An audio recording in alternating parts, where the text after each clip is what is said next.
This is the BGG climbers list for the week ending 3/3/2021.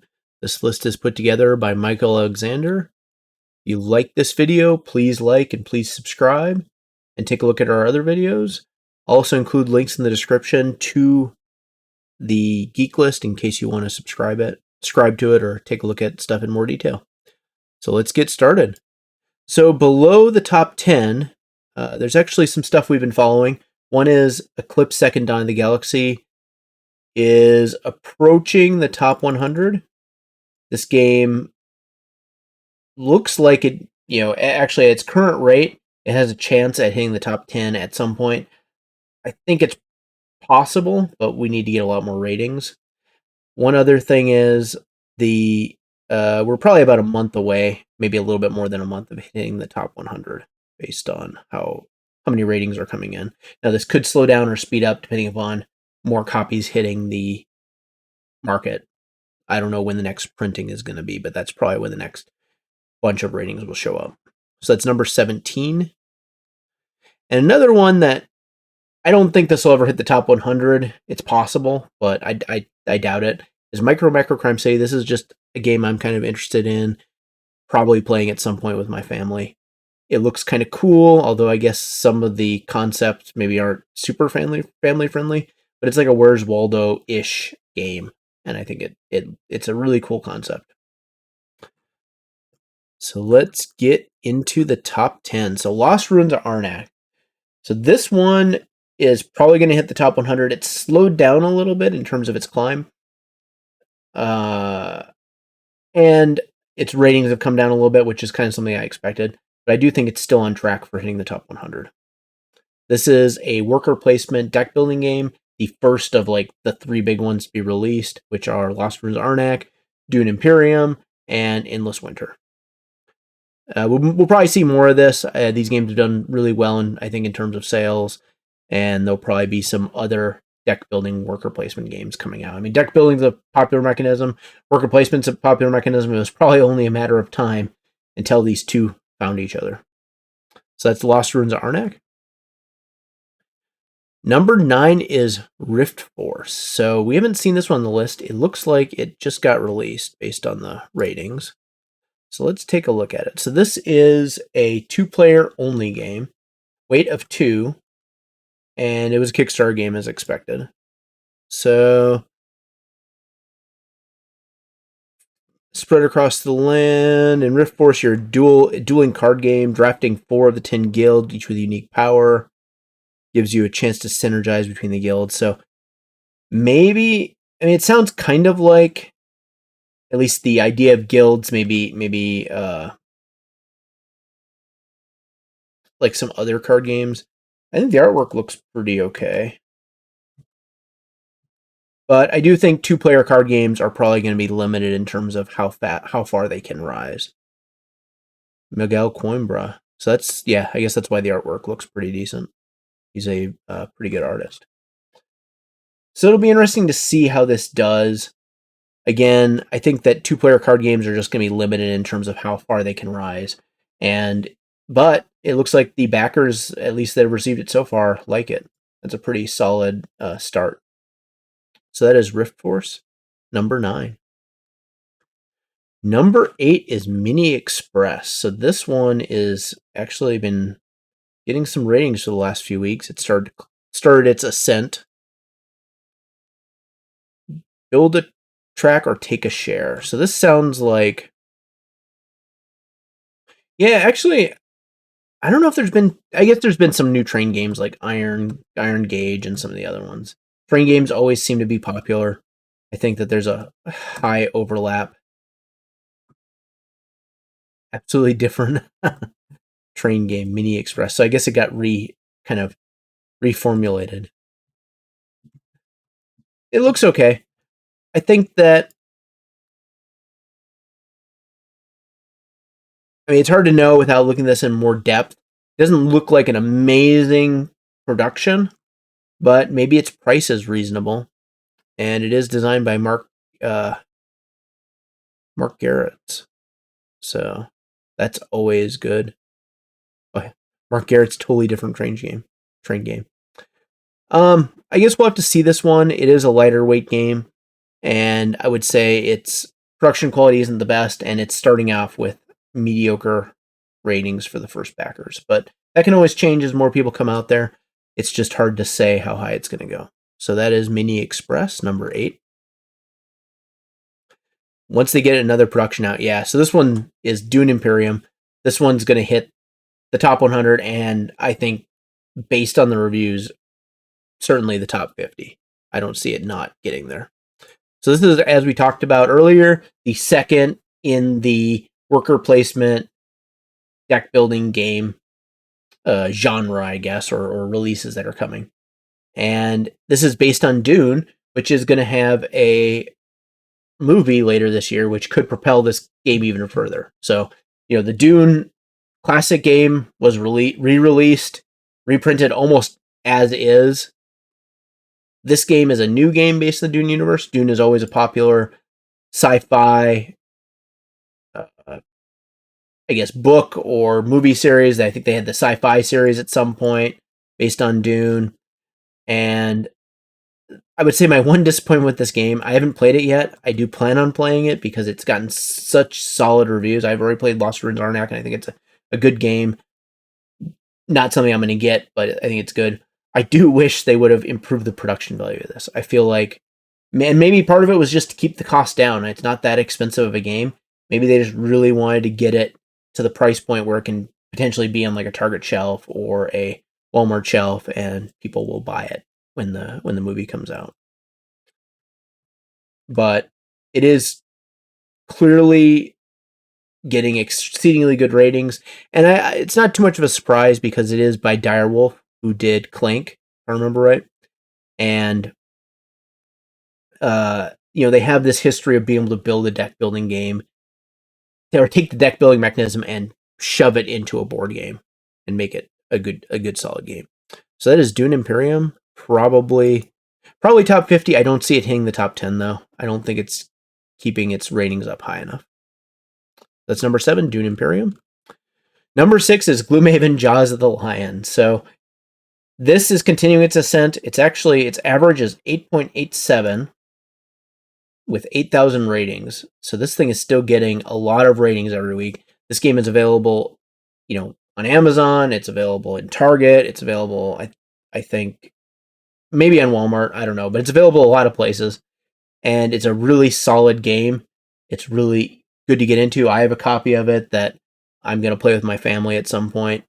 And I think it's really the ideal version of Gloomhaven for a lot of people. It's not exceedingly expensive to get into, especially if it's on sale. And it has all the fun gameplay elements of the regular Gloomhaven. This one is possible to hit number 1. It's going to be close, I think, because as you can see, its average has been dropping slightly, and it's going to need a lot more ratings to get in the top spot.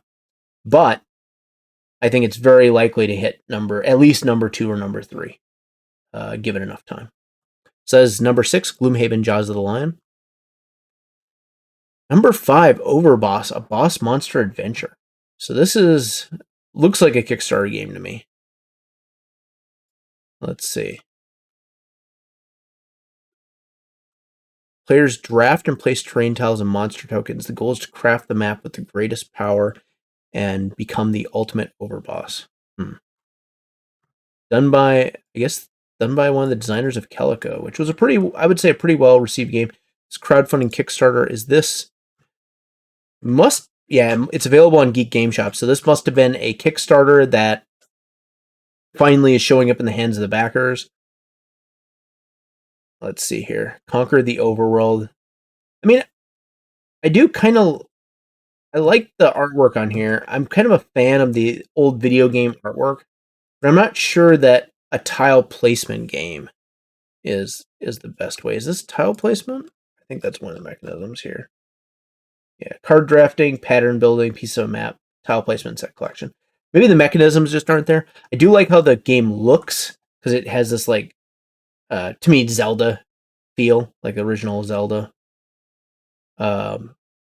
With the square tiles and stuff, but I guess you're the you're the guy trying to conquer. You're the bad guy trying to conquer the world instead of the other way around, or Link trying to save the world.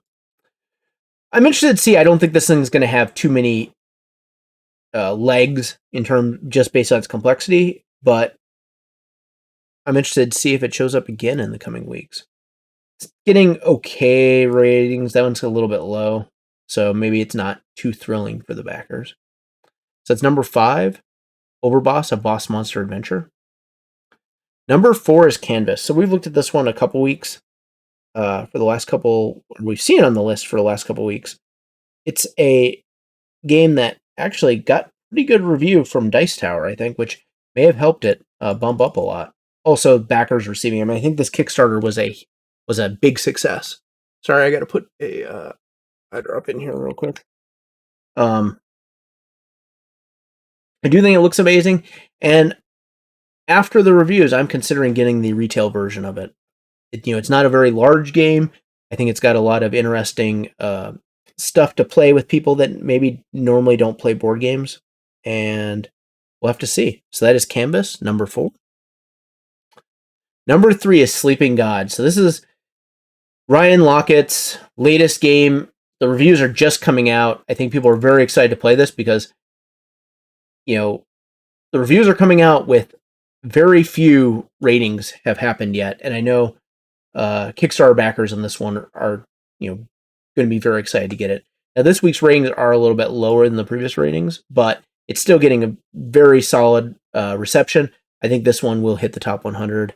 It's probably only a matter of getting it to retail and seeing how many people buy it. So that is number 3, Sleeping Gods. Number 2, Steampunk Rally Fusion. So I feel like I might have seen this one before. Warren Bishop.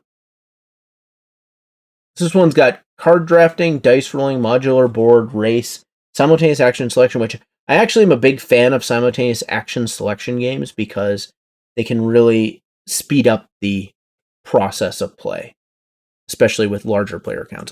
2 to 8 players, so that's really good. Actually, there's a game coming out to Kickstarter probably pretty soon, done by Roy Canada, First Light, which has simultaneous action selection, and it can support higher player counts because of that. So let's take a look at some of these pictures. And this one must be, as expected, it's a Kickstarter game.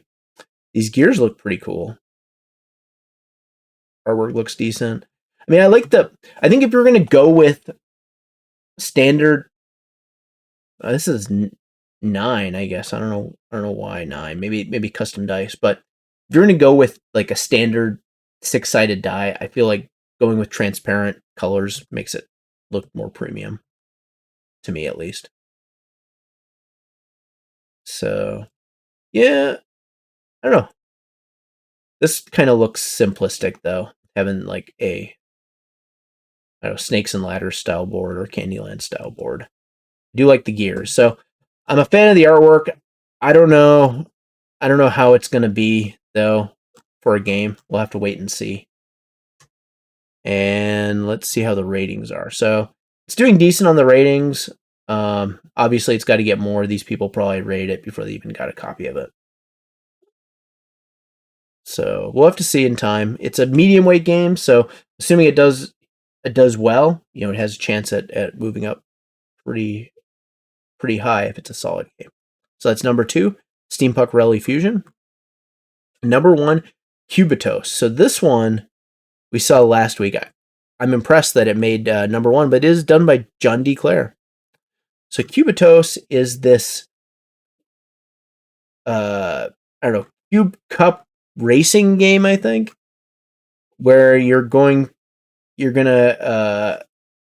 do some sort of bag building and push your luck mechanisms, which I think